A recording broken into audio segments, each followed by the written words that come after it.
Today's mochi cooking is a moffle. I just baked the mochi in a waffle maker and it turns out delicious and easiest snack ever. Let's get started. Start by preheating your waffle maker according to your manufacturer's instruction. Today I'm using mochi, comes in round shape, but you can use the rectangle one instead. Place 2 pieces of mochi in the center of the waffle maker and close the lid. At this point, the lid is not completely closed and it is just being pressed on top.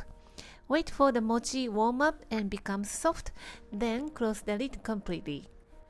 Bake for 3 more minutes to cook until the exterior is crispy. Cooking time may vary, so keep your eye on it to avoid overcooking. Carefully remove the moffle from the waffle iron and place it on a plate. Let it cool for a minute and it will be very sticky like this.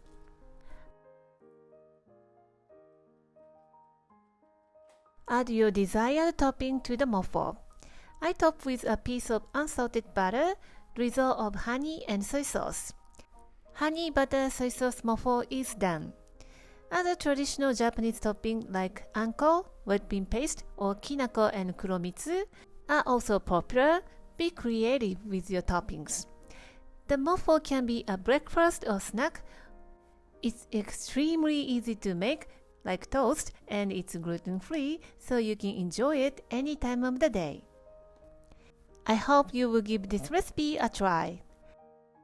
Thank you for watching the video. Give me a big thumbs up and share the video with your friends and families, and consider subscribing if you don't want to miss any of my new videos. And follow me on the social media and tag me on your post if you give it a try. And join my happy eating group to share your food with me. And my store on Amazon has pretty much everything that I'm using in my video. And for more information, visit my website princessbamboo.com. Thanks again and I will see you soon. Bye!